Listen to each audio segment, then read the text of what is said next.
Hi guys, just wanted to do a follow-up video on another brew I made. This was an experiment. Being into fermentation, I fed up this ginger bug. A ginger bug is a starter commonly used for making ginger beer. I didn't want to make ginger beer, so I thought I'll try to ferment a beer with that bug. A ginger bug you can make from organic ginger.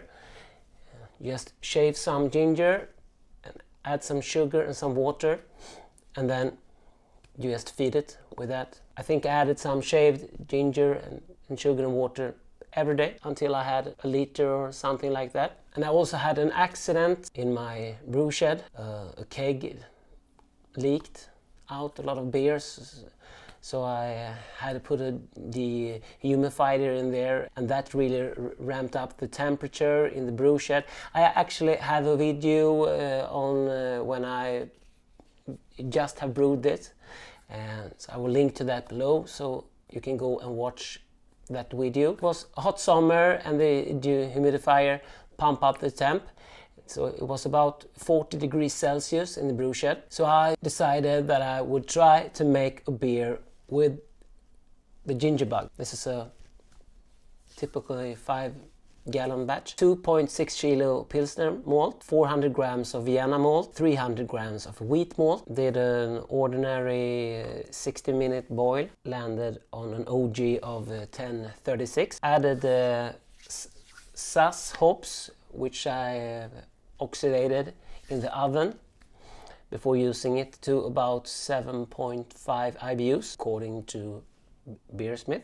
And then on top of the wort I just poured the ginger bug and pushed out as much oxygen I could with CO2. And then I put it in the brew shed, and it took off like a storm. In a couple of days it had fermented down to 1010, and then I just left it in there for 5 months. If you have watched the other video, I was juggling ideas what to do with it, but I just left it.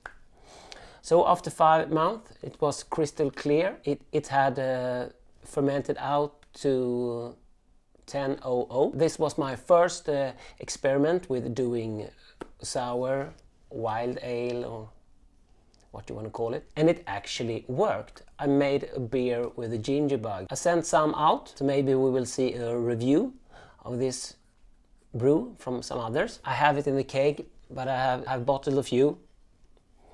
This bottle I promised away, so I won't open this one, but I will pour a sample from the keg so you can see it.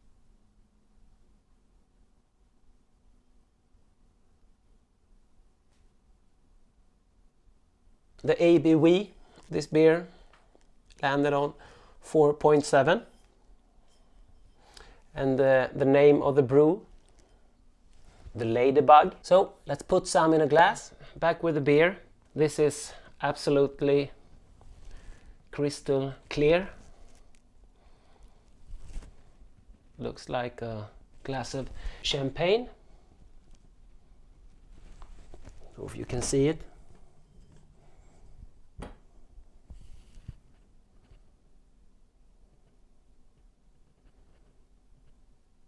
You should see that.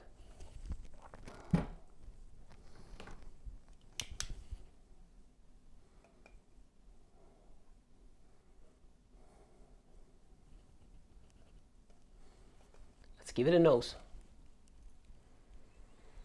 It's fruity, has some sourness, really fresh. Maybe white wine.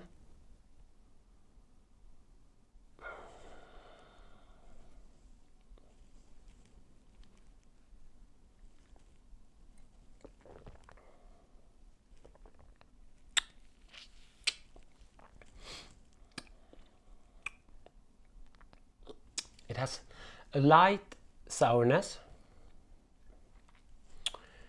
It's very refreshing. The funny thing with this experiment is that this actually turned out so beautiful. But don't take my word for it. I sent some out, so we will see. what the other tasters will say about it. But it's so refreshing. This on a hot summer day, and I can promise you that those who don't like beers and more into wine and ciders will absolutely love this as well. That was the Ladybug, a very exciting experiment which someone else should try. I haven't heard of anyone else doing this before me. The idea was unique for me, at least. So we will wait for what the other tasters will see. Let's show you some foam, thick foam. So I'm very pleased with the result. I don't actually know if how long I actually had to wait before kegging it. I just left it there. I also want to do a bit of another shout out to Don ABA. He had my back there when I spontaneously brewed this and had no clue. I got the advice that I should pour some yeast over this, but when it actually fermented out to 1010 after just a few days, I just said fuck it. I just thought I would let it ride out.